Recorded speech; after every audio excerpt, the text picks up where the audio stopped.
Saya senang sekali hari-hari ini saya belajar begitu banyak dalam saat teduh saya. Menerima berkat Tuhan itu sungguh indah. Ketika kita berjalan dalam kehidupan ini, ada banyak perkara-perkara yang kita alami. Semakin berjalan sama Tuhan, semakin banyak berkat yang kita dapatkan. Tetapi jangan salah, berkat yang saya maksudkan ini bukanlah berkat-berkat materi yang seolah-olah prosperity gospel, bukan. Tapi berkat yang lebih tinggi daripada itu. Materi itu adalah berkat yang rendah. Berkat yang lebih tinggi itulah pengenalan akan Tuhan. Hikmat, kita mendapatkan rema, kita mendapat tuntunan ilahi, kita dipulihkan, itulah berkat. Karena itu ketika ada kata-kata kejarlah berkat, itu konotasinya bukan tentang materi. Bukan sebatas tentang itu. Tetapi lebih daripada itu tentang pengenalan akan Tuhan. Tentang hikmat Tuhan. Hari ini saya mau mengajak kita sama-sama belajar. Hari ini saya akan berkhotbah dengan tema inheritance. Inheritance itu bahasa IT ya. Kalau di IT inheritance itu artinya turunan. Pewaris atau orang yang mewarisi atau sesuatu yang mewarisi. Nah, yang sering kali terjadi orang-orang itu nangkep tentang waris itu seolah-olah sesuatu yang punya wujud. Materi lah, tanah lah, akte tanah kayak gitu ya. Tapi apakah selalu warisan berbicara tentang itu? Enggak. Kalau di dalam kita, kalau misalnya dalam kekristenan, warisan itu bisa banyak hal. Bisa berupa CG-nya kita, kegerakan yang kita alami. Dan tanpa kita sadari hari-hari ini apa yang kita alami adalah warisan daripada generasi sebelumnya. Contohlah kegerakan AOG hari-hari ini ya. Apa yang kita terjadi saat ini itu pun adalah warisan dari generasi sebelumnya. Dari awal-awal yang contohlah AOG Juanda lah tahun 2010 ya. Begitu pula juga dengan kampus movement. Gitu ya. Sekarang kampus movement bisa jadi bukan lagi yang handle sekarang bukan lagi orang yang masuk pertama kali. Tapi kita yang melanjutkan. CG juga begitu. Tetapi seringkali yang menjadi permasalahannya kita hanya menangkap apa yang wujudnya yang terlihat. Seolah-olah seperti apa yang kita bisa pegang, apa yang kita rasakan. Tetapi kita tidak menangkap cara mengerjakannya. Warisan itu bisa banyak hal. Tidak selalu sesuatu yang besar, sesuatu yang kemenangan, enggak. Warisan pun bisa dalam bentuk sesuatu dalam keadaan yang berantakan. Kayak gitu ya, sebutlah hari-hari ini dalam keluarga kita, atau dalam CG kita, atau dalam kegerakan yang kita alami. I don't know.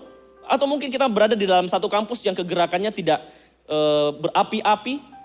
Generasi sebelumnya berupaya mengerjakannya, tetapi ketika diserahkan ke kita, seolah-olah untuk mengerjakannya seperti kita clueless, seperti apa.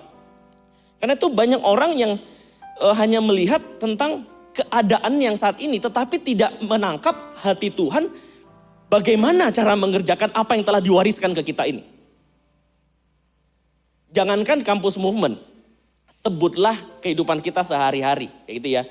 Kalau di gereja pada saat ibadah, kita CG, kita menerima api yang baru. Kita menerima semangat yang berkobar-kobar buat cari Tuhan.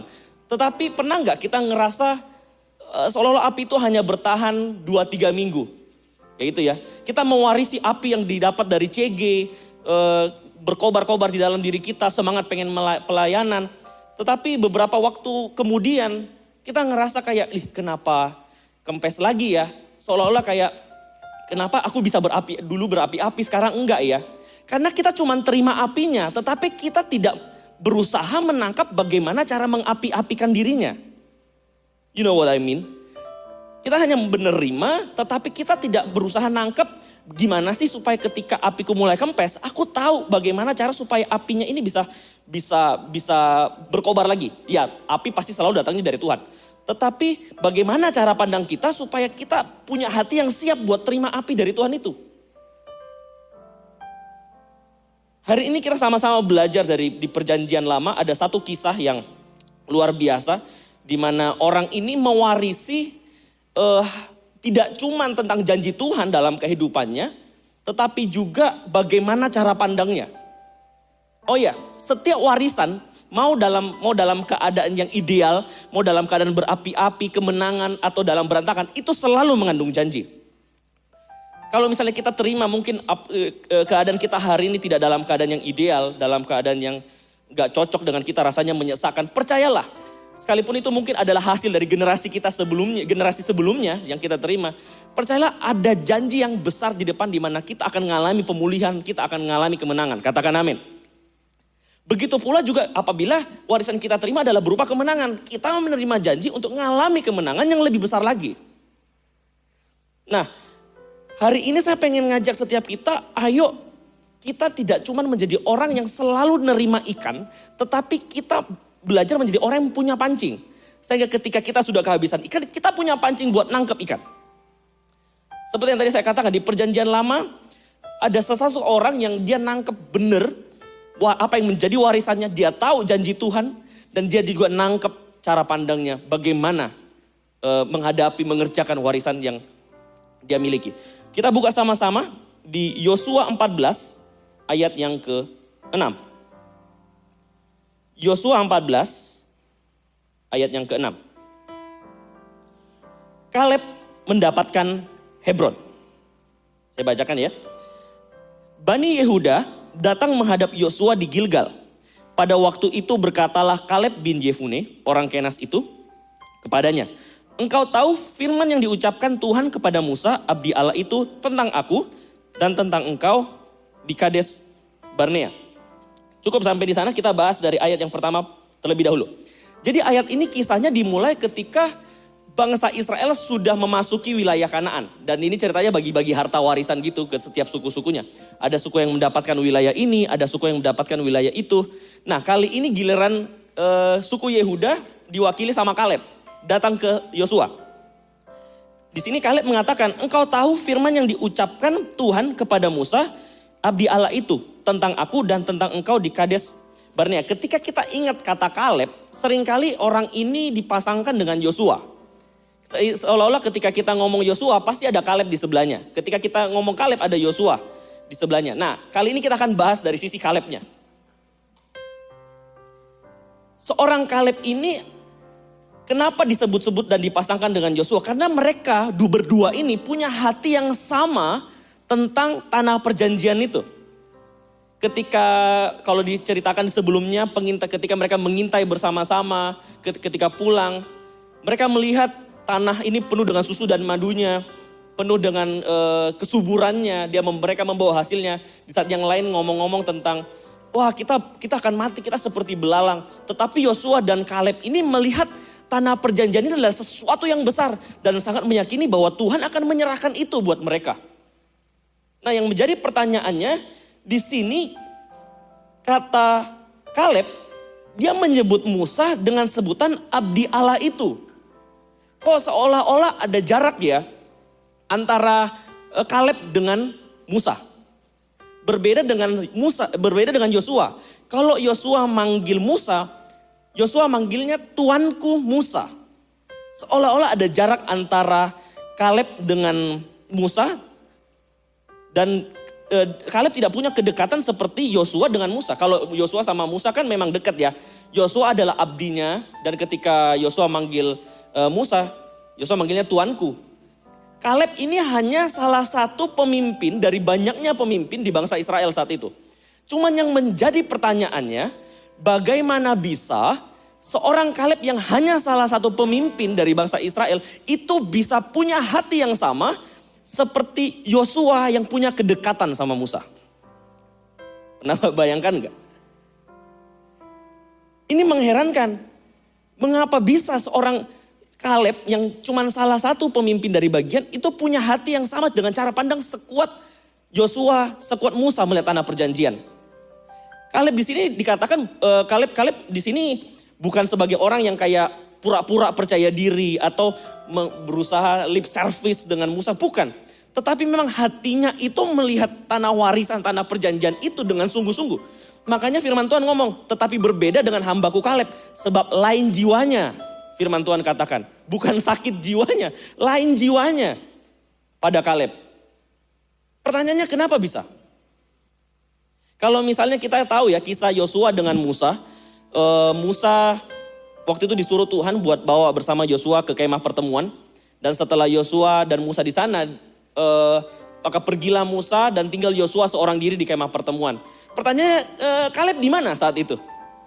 Kenapa Kaleb tidak datang ke kemah pertemuan? Bukan karena Kaleb tidak mau, tetapi karena Kaleb gak punya aksesnya buat masuk ke ke kemah pertemuan. Yang punya aksesnya itu Yosua.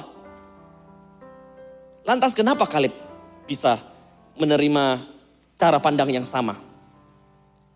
Dari sini kita bisa melihat dari kisah seorang Kaleb, kita bisa tahu bahwa mewarisi hati Tuhan itu dimulai dari keputusan pribadi, bukan karena dekatnya sama pemimpin yang mana. Ya. Seringkali kan kita ngerasa ya wajarlah orang itu dipakai terus, wajarlah orang itu pelayanan, lah orang itu dekat sama pemimpin kok. Aku kan siapa aku cuma salah satu dari banyaknya jemaat. Aku cuma salah satu pemimpin dari banyak jemaat. Ya wajarlah orang itu dipakai Tuhan. Tapi enggak loh. Dari sini, dari kisah seorang Kaleb kita bisa ngelihat bahwa untuk mewarisi hati Tuhan itu bukan tentang dekatnya sama siapa, tapi tentang keputusan pribadi kita. Berapa banyak sih kita ngerasa bahwa ya udahlah keadaanku, keluargaku kan kayak gini, ya mau gimana lah, ya udah gak bisa diapa-apain, keluarga dia kan enak, posisinya enak, orang tuanya harmonis, orang tuaku enggak. Tetapi tidak dari seperti itu orang menangkap hati Tuhan, bukan karena dari sebuah keadaan orang menangkap hati Tuhan, tetapi dari keputusan pribadi. Di hari itu kita bisa melihat bahwa Kaleb bisa melihat tanah perjanjian itu karena dia mengambil keputusan secara pribadi, aku mau mewarisi hati Tuhan. Bukan karena dekatnya sama siapa, tetapi karena aku mengikut Tuhan sepenuh hati. Kalau misalnya, ini bukan berarti, oh ya sudah kalau begitu aku enggak usah deket-deket sama pemimpinku. Enggak, bukan seperti itu. Kalau misalnya Anda bisa dekat sama pemimpin, belajarlah sama pemimpin Anda, deketlah. Tetapi maksudnya disampaikan sini adalah kedekatan kita dengan pemimpin kita, apakah secara otomatis kita mewarisi hati Tuhan yang sama? Belum tentu. Kalau hati kita enggak mengambil keputusan untuk mau mewarisi hati Tuhan. Kalau hati kita sekalipun kita dekat sama pemimpin kita hangout tiap kali, kita ngechatnya berkali-kali dalam sehari. Tetapi kita memutuskan buat, pokoknya aku pengennya nerima aja deh. Aku pengennya pokoknya dapetin apa yang aku mau. Masalah belajar kan ada pemimpinku nanti kasih tahu aku. Percayalah, pertumbuhan Anda tidak akan kemana-mana. Kalau kita lihat Kaleb bisa seperti ini, punya hati yang sama seperti Yosua. Karena dia benar-benar pengen banget. Dia tahu benar dalam mengikut Tuhan itu bukan karena siapa di atasnya, siapa orang-orang di bawahnya, tetapi karena itu adalah murni keputusan pribadi kehidupannya. Hari ini bagaimana dengan Anda? Ketika Anda berjemaat hari ini, ketika hari ini kita digembalakan, ketika pemimpin kita one day mungkin ke depannya kita berbeda penggembalaan dengan pemimpin kita. Apakah kita hari ini apakah kita nanti didapati masih menjadi orang yang terus mencintai Tuhan, yang mengasihi Tuhan? Kalau kita lihat di kitab Raja-Raja ya, ada namanya Raja Yoas, di mana dia melakukan apa yang benar di mata Tuhan selama masa hidup Imam Yoyada. Setelah Imam Yoyada meninggal, tidak lagi mengawasi dari Raja Yoas belok ke arah berhala. Berapa banyak sih kita berusaha kejar Tuhannya ketika kita ditanyain dulu gimana kabarnya, gimana satenya. Setelah ditanya satenya, udah lama gak sate, harus belajar sate. Setelah gimana baca firmannya, sudah lama gak baca firmannya, baru mau baca lagi. Percayalah ketika kita dekatnya Tuhan karena tunggu disuruh dulu atau tunggu ditanyain dulu, percayalah pertumbuhan kita tidak akan kemana-mana, kita hanya akan muter-muter. Bukan berarti firman Tuhan sia-sia, bukan. Tetapi akan menjadi sangat lambat. Kita akan sangat lambat menerima apa yang menjadi hati Tuhan. Karena itu saya mengajak setiap kita, ayo. Kalau mungkin kau punya kedekatan dengan pemimpin atau mungkin kamu ngerasa sama pemimpin kamu ada sedikit jarak kayak gitu ya. Datanglah dengan sengaja, tanyain, aku pengen belajar tentang ini. Ya apa caranya seperti ini, ya apa caranya seperti itu. Kita enggak bisa ngomong bahwa wah wajar lah ya dekatan yang ini makanya dia bisa dipakai terus. Buktinya Yudas di dalam satu komunitas 12 orang CGL-nya Yesus gitu ya. CGL-nya Yesus aja masih bisa melakukan tindakan yang ngejual Yesus kayak gitu. Kurang-kurang deket apa? Gehazi sama Elisa. Gehazi itu adalah anak rohani dari Elisa. Digadang-gadang menjadi penerusnya Elisa. Tetapi punya hati yang berbeda. Saul sama Samuel. Ketika Samuel tahu bahwa Saul melakukan hal yang perilaku yang tidak taat. Samuel itu marah, Saul itu kecewa. Padahal mereka dekat loh, hubungan mereka seperti ayah dan anak. Kayak itu loh. Tetapi ada hati yang tidak diwariskan. Mereka anak didik mereka tidak menangkap hati seperti bapak rohaninya. Hari ini saya ngajak kita, ayo bukan lagi menjadi orang yang tunggu di pompa-pompa, bukan lagi menjadi orang yang tunggu di follow up terlebih dahulu baru kita cari Tuhan. Bukan. Percayalah ketika kita menghadapi perjalanan kehidupan kita akan sulit mengenal Tuhan. Karena segala sesuatunya mau melihat cara pandang seperti apapun ya, selalu dimulai dari hati yang memang memutuskan buat pengen mewarisi hati Tuhan. Kita lihat di ayat yang ke-7 dan yang ke-8. Aku berumur 40 tahun ketika aku disuruh Musa hamba Tuhan itu dari Kades Barnea untuk mengintai negeri ini, dan aku pulang membawa kabar kepadanya yang sejujur-jujurnya. Sedang saudara-saudaraku yang bersama-sama pergi ke sana dengan aku, membuat tawar hati bangsa itu, aku tetap mengikuti Tuhan Allahku dengan sepenuh hati. Ketika Kaleb menyampaikan tentang hal ini, Kaleb seolah lagi flashback tentang pengalamannya yang sebelumnya. Dia menceritakan bahwa dia bersama saudara-saudaranya. Nah, coba kita bedah. Saudara-saudaranya ini siapa? Saudara-saudaranya ini sama-sama adalah pemimpin-pemimpin dari berbagai suku di Israel. Dan orang-orang ini bukan orang-orang yang kaleng-kaleng loh. Setiap suku Israel itu kalau kita buka di kitab bilangan, setiap suku itu berjumlah 50.000, 60.000, 40.000. Jadi bayangkan bahwa satu orang yang mewakili satu suku ini jelas bukan orang yang kaleng-kaleng. Bayangkan ya 40.000 itu banyak. Kalau kita jumlah di SCC sini jumlah maksimal berapa sih? 4.000, 5.000? Nah bayangkan kalau misalnya jumlah orang suku di saat itu ada 40.000 orang. Artinya ada 8 kalinya kapasitas SCC. Itu diwakili sama satu orang. Suku Yehuda diwakili satu orang. Suku Zebulun satu orang. Asyir satu orang. Dan suku-suku lainnya. Orang ini jelas bukan orang yang biasa-biasa. Mereka punya skill, mereka punya mental, mereka punya intelektual. Ya sekalipun dulu pun mereka adalah budak ya. Tapi ketika mereka dipilih dari banyaknya orang, dari banyaknya laskar-laskar mereka dipilih sebagai pengintai. Artinya orang ini bukan orang yang biasa-biasa. Mereka adalah orang yang skillful. Tapi ketika mereka melihat tanah yang mereka intai, mereka menciut. Mereka mengatakan kita seperti belalang lah. Tanah yang kita mau duduki itu orang-orangnya makan orang penduduknya. Kanibal kayak gitu. Mereka ngomong hal-hal yang semuanya yang tidak masuk akal dan menawarkan hati bangsa itu. Di situ Kaleb ngomong. Kaleb juga bawa kabar yang sejujur-jujurnya.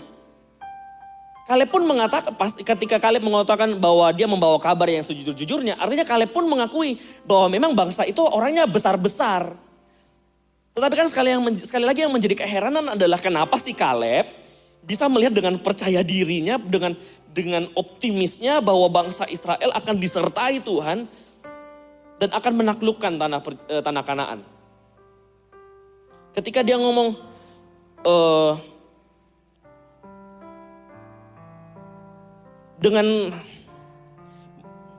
aku tetap mengikuti Tuhan Allahku dengan sepenuh hati. Di ayat yang ke-8 saya ulangi. Sedang saudara-saudaraku yang bersama-sama pergi ke sana dengan aku membuat tawar hati bangsa itu. Aku tetap mengikuti Tuhan Allahku dengan sepenuh hati. Kenapa sih dia bisa berbeda melihatnya dengan yang lain? Coba kalau kita bayangkan ya.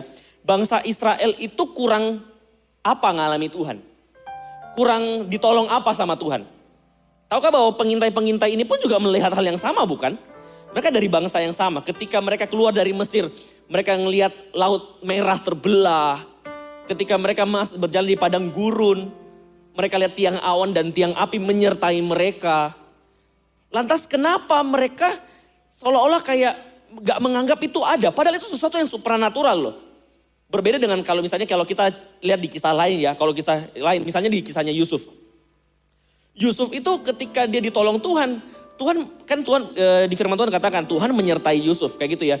Penyertaan Tuhan di Yusuf itu tidak sefantastis bangsa Israel loh.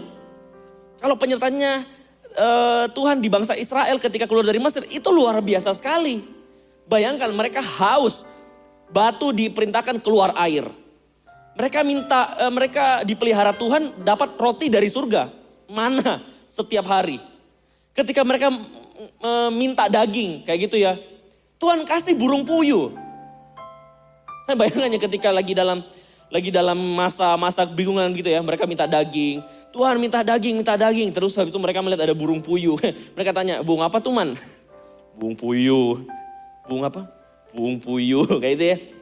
So mereka melihat burung puyuh ini benar-benar, Tuhan ngasih kebutuhan mereka. Tetapi mereka tetap tidak menyadari bahwa Tuhan mereka itu begitu besar. Mereka ngalami Tuhan, mereka melihat penyertaan Tuhan yang begitu supernatural secara fisik, mata kepala bisa melihatnya. Tetapi mereka berkali-kali menyakiti hati Tuhan, mereka berkali-kali tidak percaya sama Tuhan. Dari kisah seorang Kaleb, apa yang kita bisa tangkap? Apa yang kita bisa lihat bahwa kenapa Kaleb bisa mewarisi hati Tuhan? Kenapa Kaleb berbeda? Poin saya yang kedua adalah Kaleb mengejar pengenalan di dalam pengalaman bersama dengan Tuhan. Kaleb mengejar pengenalan di dalam pengalaman bersama dengan Tuhan. Ketika bangsa Israel dipelihara, ada mana, Kaleb melihat bahwa, ini ternyata Tuhan yang seperti ini. Tuhan adalah Allah yang memelihara kita.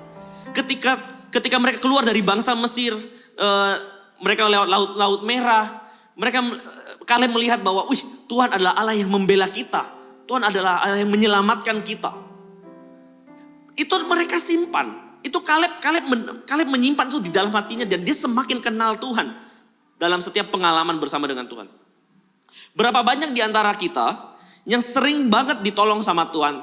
Kita bisa sharing tentang kebaikan Tuhan, tetapi hati kita tetap tidak mengenal apa yang menjadi kehendak Tuhan dalam kehidupan kita. Berapa banyak sih yang kita begitu dalam keadaan kepepet, kita kejar-kejar Tuhan ketika ke dalam lagi butuh susah, misalnya butuh duit kah, atau mau ujian kah.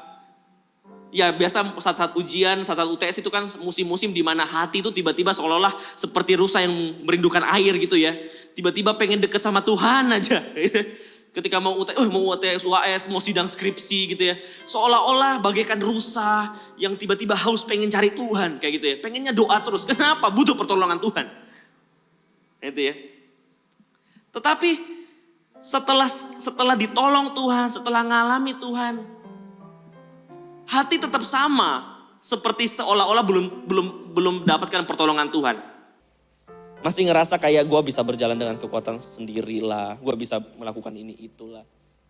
Berapa banyak sih kita datang ke Tuhan itu seringkali karena minta pertolongan doang, tetapi kita tidak minta pengenalannya. Bukan berarti ketika kita datang minta pertolongan ke Tuhan salah, enggak. Sebab memang di mana lagi tempat pelarian kita selain ke Tuhan, benar. Tetapi dalam masa-masa kita yang biasa-biasa, gak ada permasalahan. Saat itu apakah kita berusaha tetap kenal Tuhan? Misalnya kita sebagai pekerja ya, dikejar target sales, kayak gitu. Wah, kita sudah berusaha maksimal, kita merasa kita sudah melakukan yang terbaik, kayak gitu ya. Terus kita doa Tuhan pengen closing. Dan ternyata Tuhan turun campur tangan, dan akhirnya closing, kayak gitu ya. Habis itu target tercapai di dalam bulan itu. Wah, kita bisa share Tuhan begitu baik, Tuhan begitu dahsyat, memberikan pertolongannya di saat kita sedang membutuhkan. Iya, itu benar. Tetapi apakah setelahnya kita menjadi orang yang belajar bahwa ternyata Tuhan pengen aku mengupgrade skillku tidak cuma gini-gini aja. Ternyata Tuhan pengen berperkara dengan aku, Tuhan pengen membawa aku belajar lebih banyak hal lagi. Sehingga ketika aku berjalan dalam dunia perselesanku, aku menjadi tahu bahwa strategi-strategi apa yang perlu tak jalankan. Karena Tuhanlah yang mengajarkan aku seperti itu. Apakah kita seperti itu? Atau kita ngerasa thank you Tuhan, pertolonganmu begitu ajaib. And then kita do nothing again. Pada saat kerja pun kita biasa-biasa aja. Tidak ada yang terupgrade dalam diri kita. Itu kalau dunia kerja. Kalau misalnya dalam dunia sekolahan, ujian gitu ya. Aktivitas banyak, kebanyakan kerja aktivitas lain, main game dan segala macamnya. Terus gak sempat belajar. Terus ujian, belajar sebisanya gitu ya. Pada saat kerjaan ujian bisa. Tapi selesai ujian, Tuhan semoga jawabannya bisa benar. Tuhan supaya guru-guru pada saat meriksanya seolah-olah diluputkan dengan hal-hal yang tidak benar, semuanya jadi benar. Tiba-tiba semuanya jadi butuh pertolongan Tuhan, kayak gitu ya. And then setelah hasilnya keluar, wah puji Tuhan, Tuhan tolong saya. Terima kasih Tuhan. Kemudian ada ujian berikutnya terulang lagi hal yang sama. Tidak seperti itu. Justru ketika kita ditolong Tuhan, kita harus belajar mengenal apa sih yang menjadi Tuhan mau dalam kehidupan kita. Di sini Kaleb mengerti benar apa yang menjadi perannya dia. Dia tidak menjadi orang yang setelah mendapatkan pertolongan Tuhan, lalu ketika menghadapi masalah, dia kembali lagi menjadi orang yang kayak, wah kayaknya Tuhan tidak tolong kita nih. Tidak, tetapi ketika Kaleb merasakan Tuhan menolong bangsa Israel, Kaleb menjadi mengerti, oh ternyata Tuhan itu adalah Allah yang memelihara, Allah yang menyediakan, dialah tanduk keselamatan kita. Karena itu dikatakan Kaleb mengikuti Tuhan dengan sepenuh hati. Sini kita bisa lihat bukan, bahwa ketika Kaleb mengatakan mengintai bangsa tanah Kanaan ya. Dia tidak cuma melihat janjinya begitu besar, tetapi dia melihat Tuhannya begitu nyata. Dia belajar mengenal Tuhannya. Hari ini seperti apa kita? Seringkali kita ngerasa diri kita bahwa aku sudah ngandalin Tuhan kok, aku sudah berdoa dengan apa yang saya kerjakan. Tapi nyatanya ternyata kita tidak sungguh-sungguh mengejar Tuhan. Kita tidak sungguh-sungguh mengejar pengenalan Tuhan. Katakanlah, kapan terakhir kali Anda saat teduh? Atau kapan terakhir kali Anda membaca firman? Bisa jadi mungkin pada saat mungkin bulan lalu kita ngalami Tuhan di khotbah AOG. Ada yang ngomong tentang secret place. Langsung dijamah Tuhan, dilawat Tuhan sedemikian rupa. Oke, hari ini aku pengen belajar mengenal Engkau. Akhirnya saat teduh, and then kemudian mulailah makin lama, kok rasanya gini ya, kok rasanya gitu ya. Karena mungkin dari step pertama pun kita tidak sungguh-sungguh mengambil keputusan buat mau kejar hati Tuhan.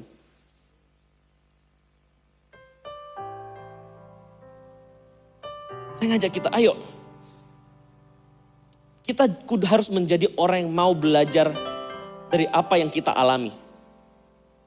Sehingga kita tidak menjadi orang yang pengennya ditolong Tuhan tetapi tidak mengenal hati Tuhan.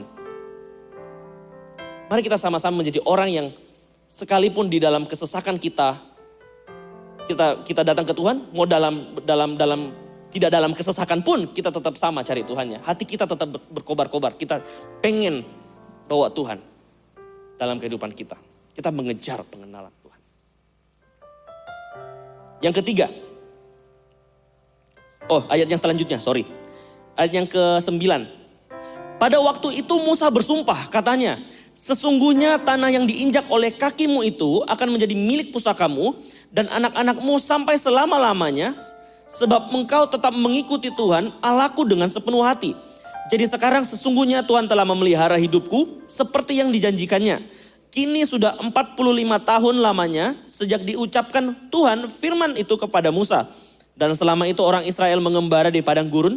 Jadi sekarang telah berumur 85 tahun aku hari ini. Pada waktu ini aku masih sama kuat seperti pada waktu aku disuruh Musa. Seperti kekuatanku pada waktu itu, demikianlah kekuatanku sekarang untuk berperang dan untuk keluar masuk. Ini keren sekali. Bagaimana bisa orang yang dulunya sudah menerima janji saat itu baru digenapi 45 tahun kemudian. Ini waktu yang sangat lama men. Bisa jadi Kaleb itu ngerasa nyerah di tahun yang ke-20 atau tahun yang ke-30. Bisa saja dia. Ngerasa wah ternyata Tuhan kok lama banget sih. Kok Tuhan apa jangan-jangan Tuhan ini ngeprank kita. Kayak gitu ya. Setelah nunggu 40 tahun gak dapat apa-apa. Apa Tuhan seperti itu? Tapi Kaleb gak melakukan seperti itu. Kaleb tetap percaya, dia bahkan mengatakan Tuhan memelihara hidupku dan sampai hari ini pun kekuatanku tidak berubah. Dan aku tetap sama memegang janjinya. Coba Anda bayangkan, hari ini Anda berusia berapa? Kalau Anda berusia 20 tahun saat ini, hari ini ya. Artinya dari kita lahir, ulang tahun kita lahir sampai hari ini, bangsa Israel lagi di padang gurun. Dan masih ada 20 tahun lagi bangsa Israel di padang gurun. Kebingungan enggak? Kalau Anda berumur 17 tahun hari ini, dari Anda lahir sampai hari ini, bangsa Israel masih di padang gurun. Dan masih ada 23 tahun lagi. Baru bangsa Israel masuk tanah Kanaan. Bagaimana bisa memelihara janji Tuhan sedemikian lamanya? Ini waktu yang tidak sebentar. Bagaimana Kaleb memelihara dan memegang janji Tuhan itu? Bayangkan ya, saya membayangkan kakek-kakek umur 85 tahun mengatakan bahwa kekuatanku masih sama seperti dahulu. Saya cukup membayangkan ya, apakah Kaleb modelannya seperti orang-orang di Grandmaster Kungfu gitu ya, kumisnya panjang, terus rambutnya panjang putih semua, gerakannya sangar gitu ya. Ataukah dia seperti kayak di Barnacle Boy dan Mermaid Man di SpongeBob kayak gitu ya. Pada saat mau mimpin perang, semuanya serang. Terus jalan pelan buat berperang gitu. Apakah seperti itu? I don't know. Tapi ketika dikatakan bahwa dia masih sama kuatnya, ini sesuatu yang keren banget. Dan bisa memelihara sedemikian rupa. Bukan waktu yang sebentar. Dari sini kita bisa ngeliat bahwa poin ketiga saya, bagaimana seorang Kaleb bisa mewarisi hati Tuhan. Tidak cuman tentang janji Allah, yaitu dia berjalan ke arah janji Tuhan. Loh bedanya apa? Ya gini, seringkali ketika orang mendapatkan janji dari Tuhan, seringkali orang itu ngerasa lebih penting janjinya daripada Tuhannya. Ketika orang ngomong, kita mendapatkan janji secara pribadi, aku akan memulihkan keuangan keluargamu. Kita ngerasa kayak terima kasih Tuhan. Lalu kita dengan melakukan agenda sendiri ngerasa kayak artinya aku harus kerja banyak ya. Aku harus kerja A, kerja B supaya menggenapi janji itu. Atau ketika Tuhan akan memakaimu untuk kampus movement kayak gitu ya. Maka kita langsung ngerasa kayak artinya aku harus bikin agenda apa? Agenda B, agenda C, agenda D, program A, program B. Seringkali kita ngerasa ketika kita mendapatkan janji kita terburu-buru pengen menggenapi janji dengan cara kita. Padahal sesungguhnya ketika kita mendapatkan janji untuk berjalan ke arah janji itu bukan dengan sibuk mengurus agenda apa, tetapi tetap fokusnya pada Tuhan yang memberi janji. Apa janji Tuhan di dalam kehidupan Anda? Apakah Anda masih terfokus pada Tuhan atau terfokus pada apa yang menjadi janji Tuhannya? Bukan berarti kita sama sekali melupakan apa yang janji Tuhan, bukan. Sebab janji itu dipegang. Bukan sesuatu yang seperti di reimburse gitu. Seperti sesuatu yang kayak nuntut janji. Katanya Tuhan memberi janji kayak seperti ini. Katanya Tuhan pengen menyatakan kemenangan-kemenangan bagiku. Kenapa kau masih rasa kekalahan? Apakah seperti itu? Karena itu saya ngajak setiap kita, ayo kita melihat janji Tuhan bukan lagi dengan cara yang sama. Tetapi kita tetap fokus pada Tuhannya. Kaleb ketika dia menerima janji, dia tetap fokus pada Tuhannya. Makanya firman Tuhan tulis berkali-kali di kitab Bilangan dan kitab Yosua. Kaleb adalah orang yang mengikuti Tuhan dengan sepenuh hati. Sewaktu saya masih di kampus, di dalam kampus movement, secara spesifik saya mendapatkan di hati saya bahwa Tuhan memberi janji, aku akan memakaimu untuk memenangkan generasimu di kampus. Ketika itu saya bingung mau mulai dari mana. Saat itu kampus movement belum mulai. Kampus movement kan 2017-an ya. Kampus saya di tahun 2016. Tidak ada sesuatu yang bisa ditanya-tanyain. Siapa yang bisa ditanyain? Tetapi ketika mendapatkan janji itu di dalam hatiku, aku cuma berusaha bahwa karena saya tidak tahu harus memulai dari mana, aku harus mencari hati Tuhan lebih dalam lagi. Di situ saya mulai belajar. Belajarnya dari mana? Ketahuilah bahwa gereja kita ini adalah gereja yang sangat memfasilitasi jemaatnya. Bahkan setiap rahasia-rahasia pelayanan pun sudah ada tersedia. Bahkan gratis. Di mana? Di YouTube. Semuanya sudah ada di YouTube. Saat itu saya belajar di channel Ko Philip Mantova. Di situ aku belajar bagaimana sih mempunyai hati yang benar. Bagaimana sih sikap hati ketika pengen menjadi orang yang dipakai sama Tuhan. Di situ saya belajar bahwa belajar tentang kuasa Roh Kudus, berjalan dalam kuasa, kehidupan doa, karunia profetik, karunia yang membedakan roh. Percayalah, setelah nonton ibadah ini, jangan tutup YouTube-nya, search khotbah Philip Mantova, karunia membedakan roh, karunia profetik, atau bergerak dalam kuasa Roh Kudus. Semuanya sudah ada. Tinggal kita mau cari apa enggak. Makanya mengapa saya bilang di poin yang pertama, mengikut Tuhan adalah keputusan, mewarisi hati Tuhan adalah keputusan pribadi. Bukan tunggu siapa yang ngajarin, bukan tunggu siapa yang suap, bukan tunggu apa kata pemimpin kepada kita, tetapi dari hati kita yang ngambil keputusan. Berjalan ke arah janji, itu fokus tetap pada Tuhannya. Hari ini apa yang janji Tuhan secara personal dalam kehidupan kita? Di sini saya menuliskan bahwa gini, mengejar Tuhan sama dengan berjalan di dalam janji. Mengejar Tuhan sama dengan berjalan dalam janji. Tujuannya bukan kita mengejar Tuhan supaya karena kita pengen dapetin janji ya. Itu kita percayalah. Anda mau memanipulasi Tuhan. Oh supaya saya dapetin janjinya. Oke saya harus kejar Tuhan. Percayalah ketika kita dengan motivasi yang salah. Dengan sikap hati yang salah. Anda berusaha kejar Tuhan dengan motivasi supaya dapatkan janjinya. Anda tidak akan dapatkan janjinya. Yang Anda hanya akan dapatkan kelelahan. Karena yang fokusnya ya adalah berusaha pengen nuntut dapetin janjinya. Daripada seperti itu, mending kita melakukan apa yang bagian kita, yaitu kejar Tuhannya. Itulah yang namanya berjalan ke arah janji. Makanya seorang Kaleb bisa di umur yang ke-85 bisa mengatakan, aku masih sama kuatnya. Karena hatinya terfokus kepada Tuhan. Setelah sampai dia pada waktunya, baru dia ngomong, Tuhan, dia ngomong sama Yosua, bro. Waktu itu Abdi Allah Musa itu ngomong bahwa yang mendapatkan tanah bagian ini adalah aku. Aku mau dapetin ini bro. Gitu. Bahkan dikatakanlah di ayat yang berikutnya ayat 12. Oleh sebab itu berikanlah kepadaku pegunungan yang dijanjikan Tuhan pada waktu itu. Sebab engkau sendiri mendengar pada waktu itu bahwa di sana ada orang enak dengan kota-kota yang besar dan berkubu. Mungkin Tuhan menyertai aku sehingga aku menghalau mereka. Seperti yang difirmankan Tuhan. 19 lalu Yosua memberkati Kaleb bin Yefune dan diberikannya lah Hebron kepadanya menjadi milik pusakanya.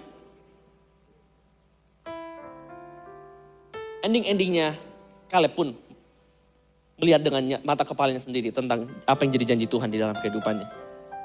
Saya percaya mau dalam keadaan masa seperti apapun, mau dalam keadaan kesesakan kah, mau dalam keadaan yang baik kah, Tuhan selalu ada buat kita. Karena itu jangan pernah ragu, buat kita selalu mengejar hati Tuhan apapun keadaannya. Saya undang tim PAW buat naik kembali. Sedikit mengulangi, saya maju setiap kita, ayo menjadi orang yang datang ke Tuhan. Bukan karena siapa yang ada di belakang kita, bukan karena siapa pemimpin kita, tetapi karena kita memang dengan lantang mengatakan, aku mau mewarisi hati Tuhan. Dan kita terus mengejar pengenalan dalam setiap pertolongan Tuhan dalam kehidupan kita. Makanya ada lagu kan, pertolonganmu begitu ajaib, kau telah memikat hatiku, kini mataku tertuju padamu, ku rasakan kasih-Mu Tuhan. Mata kita tertuju sahabat Tuhan, bukan pada cuman apa yang ditolongnya kita.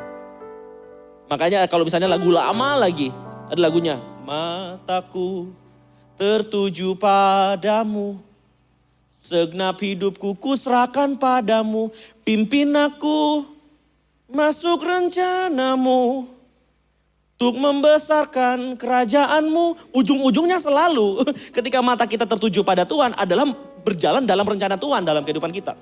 Bukan ketika kita natap Tuhan, kita melihat apa sih yang Tuhan mau jalankan janjinya. Janji Tuhan mau nyatakan yang mana. Bukan menjadi seorang yang nuntut, tetapi menjadi orang yang memberikan dirinya untuk Tuhan. Dan berjalanlah ke arah janji. Percayalah, kita tidak cuma mewarisi apa yang menjadi sekeliling kita tidak cuma melihat mendapatkan apa yang menjadi wujudnya, tetapi kita juga mewarisi hati Tuhan. Sehingga apapun yang kita terima, baik itu dalam keadaan berantakan, mau dalam mungkin tentang kampus movement kah, personal kita kah, hubungan keluarga kah, sakit kah, percayalah kita akan punya cara pandang yang benar. Dan kita bisa mengerjakannya dan menerima kemenangan. Katakan amin. Mari kita sama-sama masuk dalam hadirat Tuhan. Dekat pada itu rinduku. Oh yes.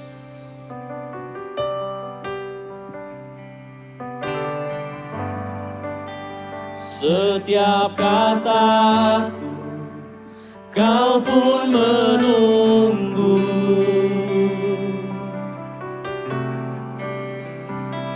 Tak kusangka ku temukan satu kasih yang abadi. Kini ku datang dan ku bawa hidupku. Mari kita sama-sama pandang wajahnya. Memandang Wajahmu, mengikuti kebaikanmu, mengejar hadirmu di dalam hidupku. Oh, membawa sembahku, membawa sembahku, menyatakan kebesaranmu, mengejar hadirmu dalam hidupku. Saya tergerak buat mendoakan setiap Anda yang mungkin hari-hari ini Anda berada di dalam masa padang gurun. Mungkin kalian sudah menerima janji dari Tuhan. Kalian mungkin ada yang merasakan bahwa, oh keluarga aku akan dipulihkan, keuanganku akan dipulihkan. Atau kehidupanku hari ini yang pun lagi kosong pun akan dipulihkan. Tapi kau mulai merasa lelah, seolah-olah kapan Tuhan menyatakan janjinya. Aku sudah lelah menghadapi keluargaku seperti ini. Aku sudah lelah menghadapi keadaanku seperti ini. Tetap percaya bahwa Allah tidak akan pernah meninggalkanmu. Bahwa kesempatan saat ini, mari kita kejar hadirat Tuhan yang memberikan kekuatan kepada setiap kita. Dan aku percaya bahwa hari ini kehidupanmu akan mengalami damai sejahtera. Sebab ketika kita mengejar hadirat Allah, ada kekuatan yang baru kita terima. Memandang wajahmu, mengikuti kebaikanmu, mengejar hadirmu oh Rabbi Shiki Haraladab. dalam hidupku. Saya ngajak kita semua taruh tangan kita di dada kita. Yes. Membawa sembahku, Menyatakan kebesaranmu, mengejar hadirmu dalam hidupku. memandang wajahmu Tuhan.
apa yang kami dengar sungguh tertanam dalam hati dan setiap pikiran kami.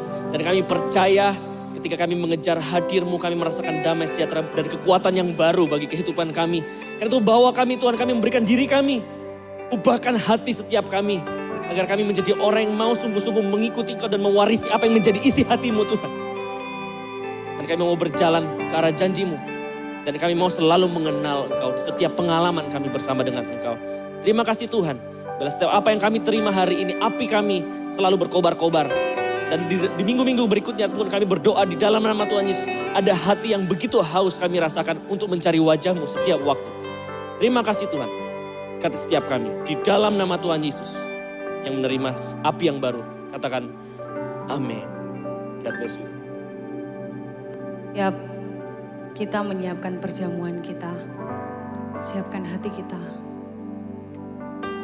untuk menerima perjamuan kudus. Bersekutu dengan-Mu Tuhan. Di dalam hidup kami Tuhan.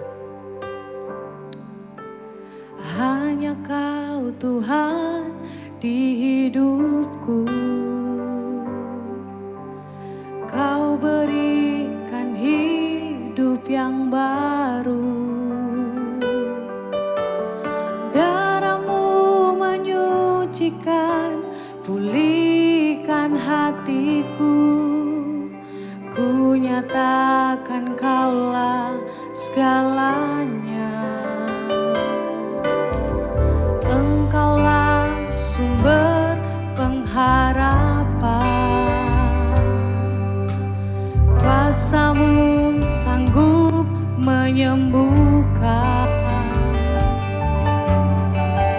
Aku pun berdoa hanya kepadamu, Yesus, Kaulah segalanya.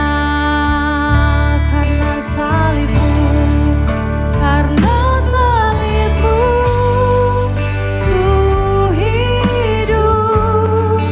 Karena salib-Mu, ku menang.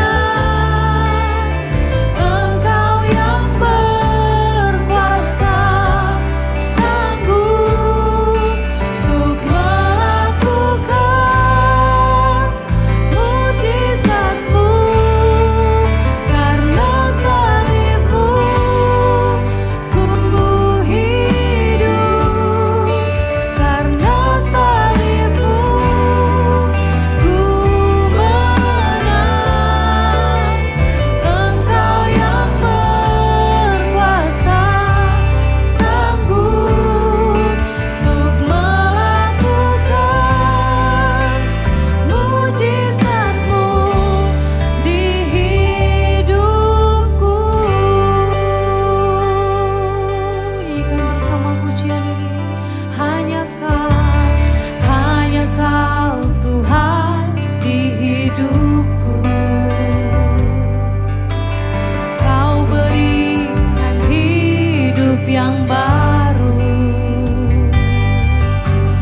Darah-Mu menyucikan, pulihkan hatiku. Ku nyatakan Kaulah segalanya. Engkaulah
datang kepada Yesus yang letih, lesu, dan berbeban berat.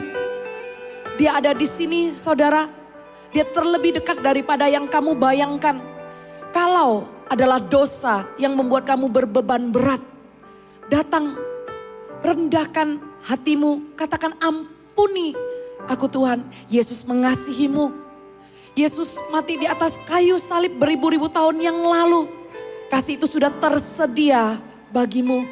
Jangan ragu lagi, jangan takut. Dia adalah Allah Bapa yang penuh dengan kasih. Jangan terikat dosa lagi. Tinggalkan dosa itu. Cicipi pengampunan dari Tuhan. Dan berkomitmen untuk tidak kembali lagi kepada dosa itu.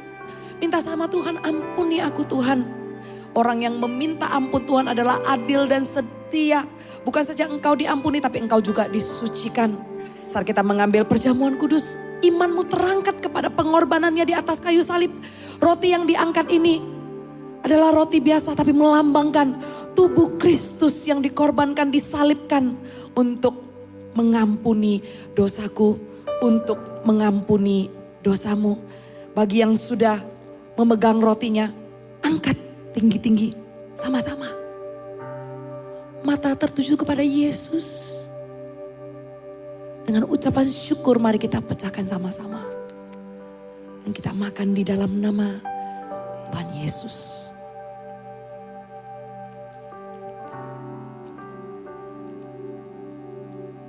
Thank you. Thank you. Karya keselamatannya akan membawa kamu masuk ke dalam kemenangan demi kemenangan. Kemuliaan kepada kemuliaan yang lebih besar. Bagi yang lagi letih, lesu, percayalah bahwa darah Yesus akan membebaskanmu dari keadaan yang terhimpit.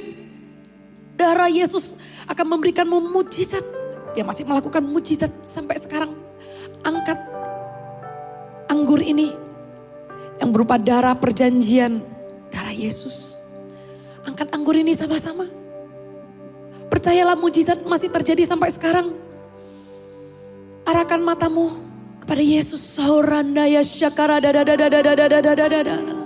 Hiradaya syakara daya waramo. Uranaya rana na na na na na na na na. Uranaya syakara dadadadada. Kami perkatakan autoimun. Kami tengking dalam nama Tuhan Yesus. Terimalah kesembuhan. Uradaya syakara la la la la la la la warabula bala bala bala bala bala bala bala bala bala. Syakara daya warabura bara bara bara bara bara bara bara bara. Kami mau perkatakan alergi yang menyerang kulit. Yang sampai membuat kamu tidak bisa keluar dari rumah. Kulit kamu sampai luka-luka ada di tangan. Kami perkatakan biarkan saat ini Tuhan menyembuhkan kulit itu. Luka itu menjadi kering dalam nama Tuhan Yesus. Syakaradaya waramo. Hirandaya waramo. Raba raba raba raba raba. Syakaradaya waramo. Raba raba raba raba raba raba. Hiaranda. Aku berdoa untuk orang yang OCD. Ada orang yang bolak-balik terus menerus cuci tangannya. Yang bolak-balik walaupun tangannya gak perlu dicuci tapi terus dicuci sampai iritasi. Ada trauma di masa lalumu. Taruh tanganmu di hatimu. Aku berdoa dalam nama Tuhan Yesus. Pulihlah oleh darah Yesus. Pulihlah dalam nama Tuhan Yesus. Tidak akan dilampiaskan lagi dengan cuci tangan berlebihan. Tidak akan dilampiaskan lagi dalam sindrom-sindrom yang lain. Dalam nama Tuhan Yesus. Kami mengucap syukur. Karena Tuhan Yesus memberi kemenangan lewat darah ini. Kita angkat sama-sama dan kita minum dengan ucapan syukur di dalam nama Tuhan Yesus. Karena salibmu ku hidup. Karena salibmu. Haleluya. Umat Tuhan yang berkemenangan deklarasikan. Karena salib Kristus. Karena Yesus berkuasa dalam hidupmu. Karena Yesus sanggup. Thank you Jesus. Thank you Jesus atas mujizat. Atas karya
karya Tuhan yang tidak habis-habisnya. Ada kemuliaan yang lebih besar dan lebih besar lagi akan terjadi dalam kehidupanmu. Siapkan dirimu ya, siapkan dirimu untuk menerima warisan surgawi sebagai umat pilihan Tuhan, sebagai imamat rajani, sebagai umat kepunyaan Allah. Biarlah damai, sejahtera, sukacita, kasih Allah yang melimpah, bahkan tanda ajaib dan mujizat Tuhan menyertai seumur hidupmu dari sekarang sampai selama-lamanya. Tuhan Yesus memberkati. Haleluya. Amin. God bless you.